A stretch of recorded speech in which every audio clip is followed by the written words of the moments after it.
इस पार्टी का केंद्रीय नेतृत्व इस मोड में है कि अब जिन्होंने क्रॉस वोटिंग की है उन पर कार्रवाई हो, ये हमारे सूत्र बताते हैं। लेकिन अब तो क्लियर भी हो गया। राजा हमारे साथ जुड़ चुके हैं हमारे ब्यूरो दिल्ली से। राजा, स्पष्ट हो चुका है जो बात हम कह रहे थे, हमारी बातचीत में था, आपके सूत्र बता रहे थे। कांग्रेस के प्रदेश अध्यक्ष राम नरेंद्र ने कहा है कि कड़ी अनुशासनात्मक कार्रवाई होगी।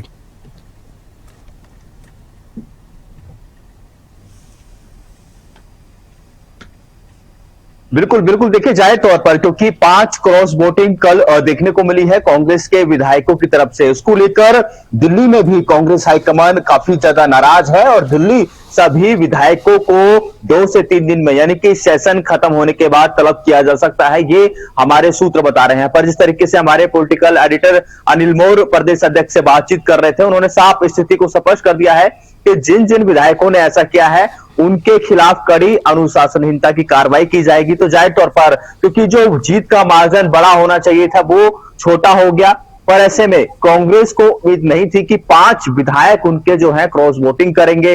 अब क्योंकि पूरी ये रणनीति बनाई जा रही है और एक रिपोर्ट जो हमारे पास जानकारी है कि प्रदेश अध्यक्ष रिपोर्ट बनाकर कांग्रेस हाईकमान को, यानी कि कांग्रेस के जो राष्ट्रीय अध्यक्ष मल्लिकार्जुन खड़गे और नेता प्रतिपक्ष राहुल गांधी के पास सौंपेंगे कि किन किन विधायकों ने क्रॉस वोटिंग की है, किन किन विधायकों ने भाजपा का साथ दिया है। तो एक बड़ी कार्रवाई के मूड में अब जो है कांग्रेस हाईकमान नजर आ रहा है। प्रदेश अध्यक्ष सबसे पहले प्रदेश अध्यक्ष अपने हैंड पर कार्रवाई करेंगे। उसके बाद जो जानकारी है कि सभी विधायकों को दिल्ली तलब किया जाएगा और जिन जिन विधायकों ने क्रॉस वोटिंग की है उन पर एक बड़ी कार्रवाई जो है कांग्रेस हाईकमान की तरफ से की जा सकती है। तो जाहिर तौर पर जिस तरीके से कल रात तक, देर रात तक वोटों की गिनती होती रही, लगातार वोट भी कांग्रेस के विधायकों के रद्द होते रहे, मामला पूरा चुनाव आयोग गया दिल्ली में। जिस तरीके से 2 कांग्रेस के सीनियर नेता वरुण मौलाना की हम बात कर लें या दूसरे जो सांसद हैं हम उनकी बात कर लें, उन्होंने चुनाव आयोग में तत्काल इंटरफेयर यानी कि हस्तक्षेप की मांग की और उसके बाद इस तरीके से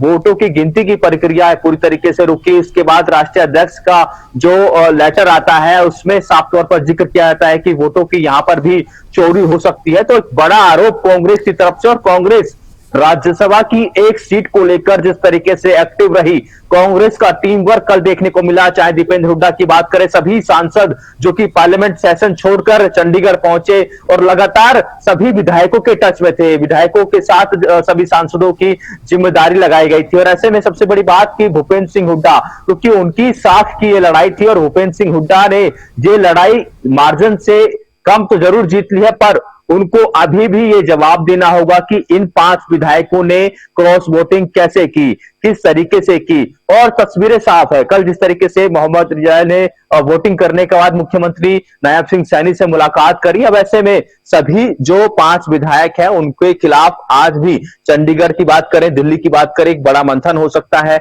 और इस मंथन में इन पर कड़ी कार्रवाई जो है पार्टी के द्वारा देखने को मिल सकती है। जी कमल जी, एक और सवाल मैं आपसे पूछना चाहता हूं। कांग्रेस पार्टी पर फोकस इसलिए है क्योंकि जीत बेशक रहे थे, अगर आंकड़ों के हिसाब से देखें, चुनाव से पहले जो दावा भी किया जा रहा था वो सबको लग रहा था कि 37 विधायक आपके पास हैं, जीतने के लिए 31 चाहिए, लेकिन फिर वो आप जानते हैं कि वोट रद्द हुए, आईएनएलडी ने पार्टिसिपेट नहीं किया इस चुनाव में, उसके बाद 83 का आंकड़ा रह गया वोट का, उसके बाद 28 वोट राज्यसभा सीट जीतने के लिए हो गई। और जो भी हुआ मैं मुझे बताने की जरूरत नहीं है क्योंकि दिन भर हमने कल भी दिखाया और देर रात तक भी दिखाया। लेकिन कांग्रेस क्योंकि यहां पर जीत चुकी है, आखिरकार जीत उनकी हुई है, श्रेय आपको क्या लगता है किसको जाता है कांग्रेस पार्टी में, अगर इस पूरे सिनेरियो को देखें, इस पूरे घटनाक्रम को देखें?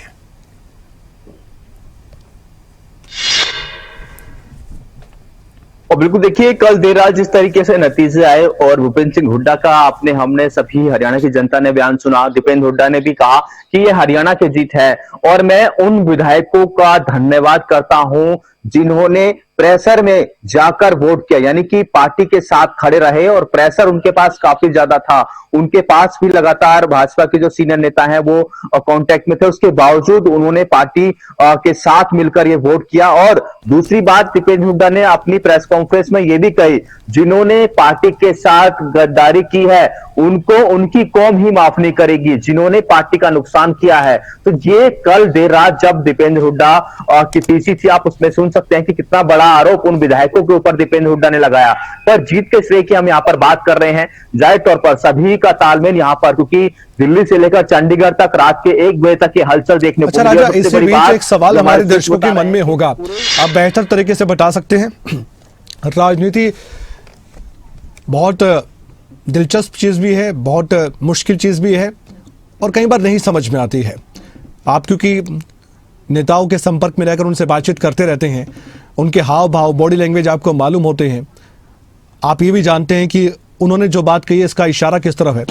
इसलिए मैं आपसे पूछना चाहता हूं, जो सोशल मीडिया पर बातें चल रही हैं, लोग आपस में चर्चा कर रहे हैं, क्या हम मानकर चलें कि जो 5 क्रॉस वोटिंग हुई है, जो 5 विधायक हैं, उनका कांग्रेस से मोहभंग हो गया है? सवाल नंबर 1। या बगावत उन्होंने कांग्रेस पार्टी के खिलाफ कर दी है? सवाल नंबर 2। सवाल नंबर 3, क्या वाकई में कांग्रेस पार्टी के गद्दार है? क्या जनता उनसे नाराज हो जाएगी? क्योंकि बीजेपी के खिलाफ तो जनता ने वोट किया, और इनडायरेक्ट इलेक्शन होता है, जनता राज्यसभा चुनाव के लिए वोट नहीं करती है, विधायक वोट करता है। लेकिन चुना किसने विधायक? जनता ने। बीजेपी के खिलाफ वोट दिया जनता ने, तभी तो कांग्रेस पार्टी के चिन्ह पर चुनकर आए हैं। तो इन 3 सवालों में से कौन सा आपको लगता है, या तीनों में आपको सिमिलरिटी लगती है कि तीनों ही जवाब हो सकते हैं?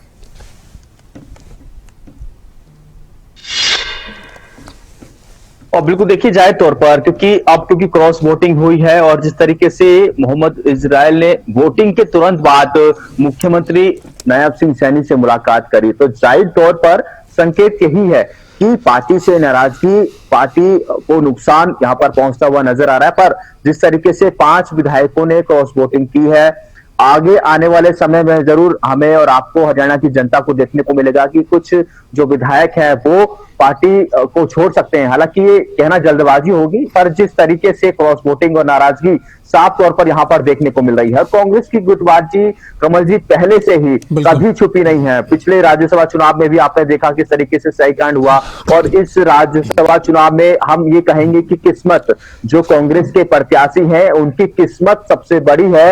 यदि एक वोट इधर से उधर होता तो उनकी भी हार हो सकती थी। पर किस्मत के साथ साथ तमाम सीनियर नेता जो कि काफी एक्टिव थे, और उसका नतीजा कि कांग्रेस की झोली में एक राज्यसभा सीट देखने को मिल रही है। जी, इन विधायकों को यह तो मालूम था कि यहां पर दल बदल कानून लागू नहीं होता है, पार्टी के खिलाफ जाएं तब भी इनका कोई नुकसान व्यक्तिगत तौर पर नहीं है, ना इनकी विधायकी जानी है। राजा, इनको मालूम है कि ये चुनाव, अगले चुनाव तक तो विधायक रहेंगे। कांग्रेस पार्टी अगर इनको अपनी पार्टी से निकाल दे तब भी विधायक रहेंगे, ये भी इनको जरूर ज्ञान होगा, और ये बताया भी होगा। वैसे तो सभी विधायकों को मालूम होता है, खुद अगर पार्टी छोड़ते हैं तब अलग बात है, लेकिन सब बातों को ध्यान में रखते हुए पूरी स्ट्रैटेजी के साथ ये कुछ किया गया है। लेकिन आखिरकार ऐसा क्यों किया, ये सवाल अभी भी मन में, और 1-2 नहीं, 5 क्रॉस वोटिंग होना राजा, ये वाकई में हैरान करता है। बस हमारे दर्शकों को भी इंतजार होगा कि वो नाम तो आए सामने कि कांग्रेस के कौन से विधायक थे, क्योंकि अभी तक तो सिर्फ अंदाजे लगाए जा रहे हैं, आपने भी जिक्र किया, लेकिन असल में तो कांग्रेस पार्टी बताए कि कौन कौन से विधायक हैं जिन्होंने क्रॉस वोटिंग किया। उनके नाम कब सामने आएंगे देखने वाली बात है, लेकिन स्पष्ट बात करते हैं हम, सटीक बात करते हैं, इसलिए जल्दबाजी में हम कुछ नहीं कहना चाहते। हमारे सूत्र बहुत कुछ कहते हैं, लेकिन फिर भी जब जानकारी पूरी तरीके से हमारे सामने आएगी तो आपके सामने भी रखेंगे। राजा, इस पूरी जानकारी के लिए, विस्तार से चर्चा के लिए आपका बेहद धन्यवाद। लेकिन